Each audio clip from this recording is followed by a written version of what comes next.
Okay, so here we are. So basically we have a guest tonight. But before I get into the guest, we're going to run a quick clip. This is what we were having technical difficulties over. So I apologize. Ouch. I apologize. Can we run it? Yeah?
Bottles, nice and shiny.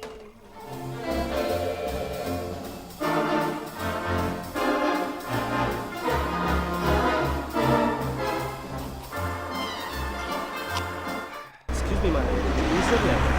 Sorry? Your leg? That's not mine.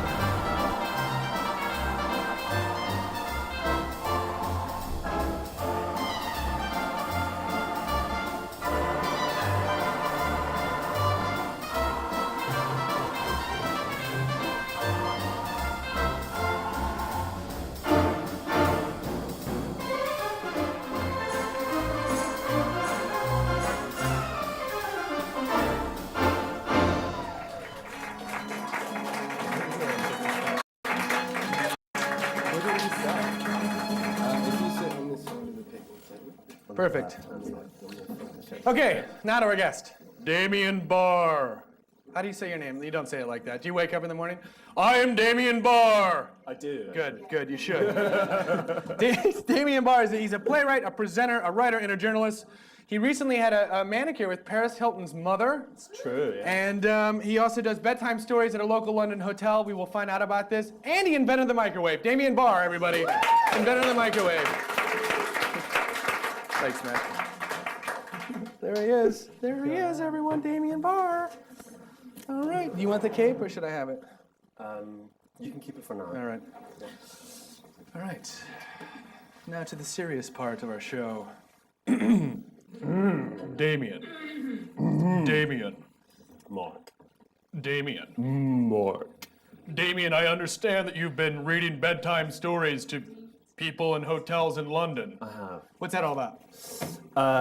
It's all about me wanting to alleviate the boredom of people, guests in hotel rooms, and basically once they've watched all the porn, and Boredom or loneliness? Or both?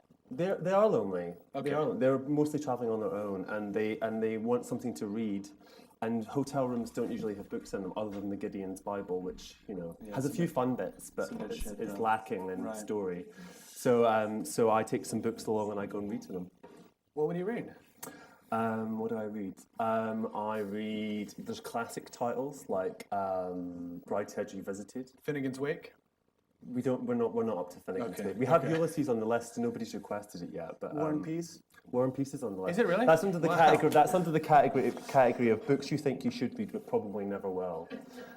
Which is proving to be very popular with the guests, but not with me because I didn't like this after a couple of pages. So do you have? I forget I have lipstick all over my face. So what do you?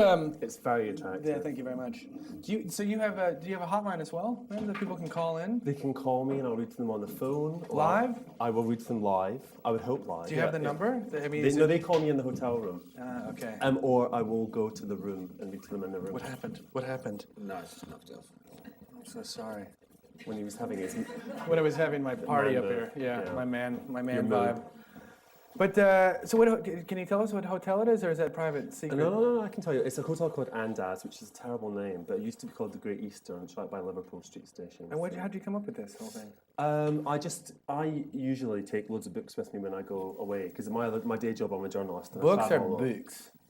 books. Okay, yeah, just making sure. And I always take lots. And I went away on one trip and I didn't have any books with me, and it was horrible. Having no books with me was really horrible. And I thought there must be other people in this painful situation. And so so the hotel said, "Come and read to our guests." Nice. Yeah, When did you start first wearing glasses? You seem like a big reader. I started when I was 12. Yeah, Did it you- was a difficult time. Did you read under the blanket when your mom said, "It's bedtime, Damien, it's bedtime," and you're reading under the blanket? I did lots of things under the blanket, yeah. Reading was the least harmful activity that happened. It's probably why I'm blind, yeah. Can you name one of those things for us? We'll just let people's imagination do the work it needs to do out there. So I also understand that you're a gin maker. I do make gin. What is that all How about? do you know about that? Because I'm psychic. Because you've been in my kitchen. I've been watching you. I've been watching you. Me at home. Yeah. I do make gin. I think. Spooky. Yeah, I make all kinds of gin. That makes me sound like an old lady. I know. I know. But, yeah. You're gonna grow exactly. You're gonna grow a big. I gin nose, like hopefully? the gin, and so you just add sugar and whatever kind of fruit you like, but not bananas. Bananas don't work. Banana. The gin? bananas are nasty. I've tried all kinds of fruit. I've tried bananas, they're horrible. Mangoes are horrible. You're best with the kind of berries. Berries are good. But do you soak the gin in your mouth for a couple days? No.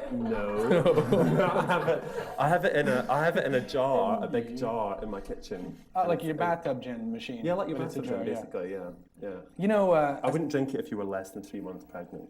but do you buy the plastic bottle gin and then pour it in the jar, or do you actually? No, I make- don't want plastic bottle gin. Okay. I wear a tie. I don't wear Yeah, you're right. gin from plastic Sorry. bottle. Excuse me. No, it's from a glass bottle. Yeah, Bombay Sapphire usually. Oh, I'm allergic to gin. You are? I'm Why? horribly because of the juniper berries. Oh. I blow up.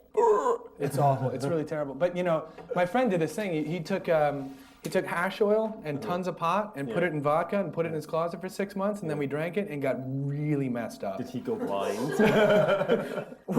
My girlfriend was with me, and she had never done mushrooms before in her life, and so we're wandering around San Francisco, and she thinks she's in an enormous parking lot, and she's screaming for help, and I'm standing there right next to her, and it's somebody stopped us on the That's street. why so it was you really don't put awkward. the hash in the gin. Exactly. Yeah, stick to blueberries and raspberries. Yes. Healthy. Or magic Superfoods. mushrooms. Or magic mushrooms. those in are fun. season.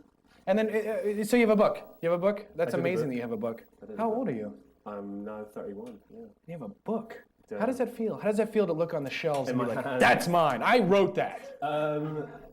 Do you do that when you I go do into sometimes. bookstores? Actually, You point at the thing and you're like, I think "This that- one." Oh, look, I'm casually reading my Yeah. own book. Oh, It's really oh good. my God, is that my name? I'm enjoying it. That's when you go into that thing, No, what Damien Barr, everybody. You should, if you write a book and it gets published, you should always go to the bookshop and sign your copies, because then even if people think it's shit, they can't take it back, which is a great secret that I discovered. Wait. I spend a lot of time going around bookshops signing my own shit book, going, "Well, that was lovely," and putting it back again. I've got another trick actually that I learned here with the Oyster cards. Yes. So it's a little bit of a glitch. So basically, when you're refueling your Oyster card, you have to sort of swipe it first, and then you put the money in, and then you have to swipe it again. But if you indeed distract this person after they put their money in and they don't swipe it again, like you're like, "Oh my God, that guy's having a seizure," and then they look, and then you swipe yours on there. Enough said. Enough said. Enough Amazing. said. I'll be doing that on Enough the trip said. home, definitely. You should. I'm watching you on the way home, actually. All right. Well, what's this book though? Quarter life crisis. Wait, like, what do you mean? It's all about people. I was doing this column in the Times, and it's all about people in their 20s, and I discovered that a lot of them were unduly miserable. And I set out to discover why people who were young and still, not really fat and old could be miserable. And I discovered they were having a quarter life crisis. Right. At 25. At 25. So that's assuming everyone's going to live to 100. Sort of. Your maths is good. Yeah, wait. That's why I'm on this side of the stage, Hey. That's So I wrote the book about that, and people like it. I mean, people read it.